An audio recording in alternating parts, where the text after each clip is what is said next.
Hey friends, hello from Arkansas. We are on vacation and we are at Lake Ouachita State Park inside the Ouachita National Forest here, and you'll see the beautiful lake behind me.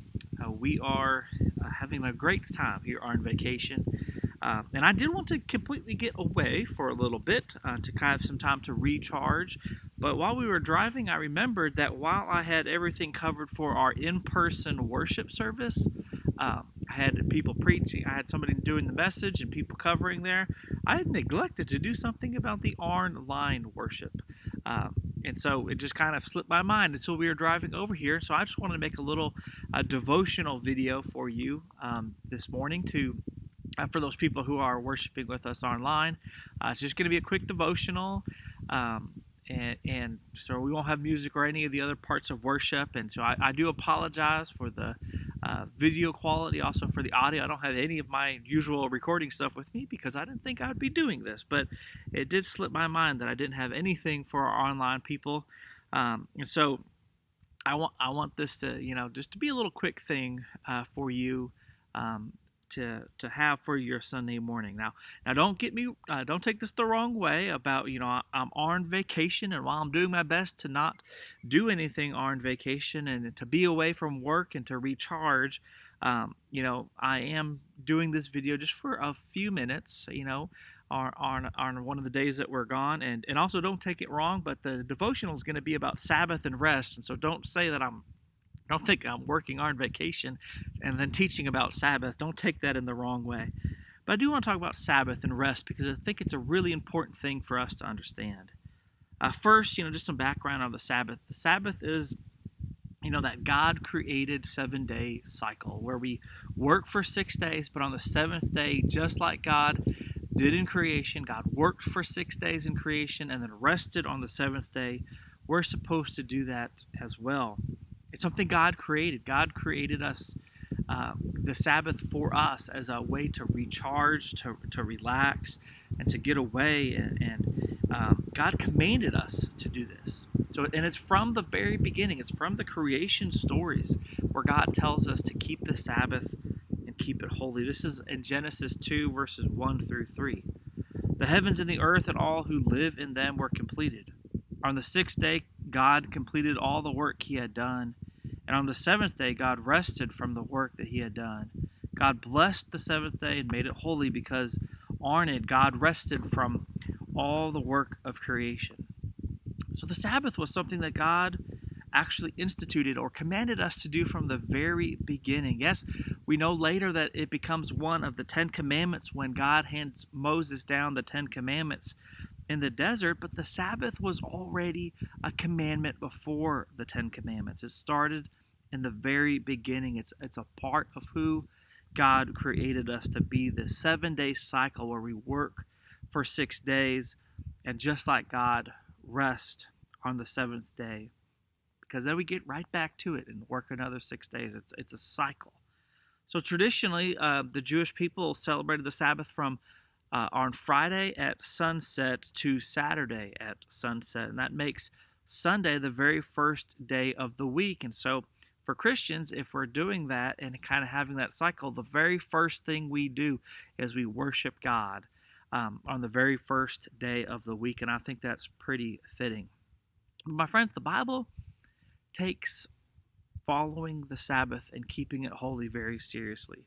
There's a lot of rules in the Bible about what's to be done and what can't be done. We're not supposed to do any work. There's no burdens supposed to be put on animals. You're not supposed to prepare food even. You're supposed to prepare all your food for the Sabbath the day before. You weren't allowed to even buy food from Gentiles on the Sabbath, and so you couldn't get around anything. In Exodus 31:14 through 15, it tells us this: "Keep the Sabbath because it is holy for you. Everyone who violates the Sabbath will be put to death. Whoever does any work on the Sabbath, that person will be cut off from the people. Do your work for 6 days, but on the seventh day is the Sabbath of complete rest that is holy to the Lord. Whoever does any work on the Sabbath day shall be put to death." So it takes it very seriously. this not violating the Sabbath. And so we also know later in a different part in Exodus, there's this story about where people come to Moses and Aaron about somebody who is violating the Sabbath. And so this is Exodus 15, verses 32 through 36. When the Israelites were in the desert, they found a man gathering wood on the Sabbath day. Those who found him gathering wood brought him to Moses and Aaron and the entire community. They placed him in custody because it wasn't clear what should be done to him. Then the Lord said to Moses, "That man should be put to death. The entire community should stone him outside the camp." The entire community took him outside the camp and stoned him. He died as the Lord commanded Moses. It also is mentioned other times in the Bible where the prophets talk about one of the reasons why the Israelites were put into exile by God is because of the continual breaking of this Sabbath commandment to have rest, to be, keeping it holy for God, and it's the way that God punished the people of Israel for not following God's ways. And so the Bible takes this very seriously. Yet in our society, breaking the Sabbath is almost usual or even celebrated in a way. And just think about this for a pastor. I just want to use it as a good example. First, thanks for letting me take a break and for being away for a whole week. I really appreciate this time. But we know that the Sabbath is one of the 10 Commandments. Yet when I kind of quiz people on what the 10 Commandments are to come up with them, just from memory, the Sabbath is one we forget oftentimes, and really we forget to keep the Sabbath.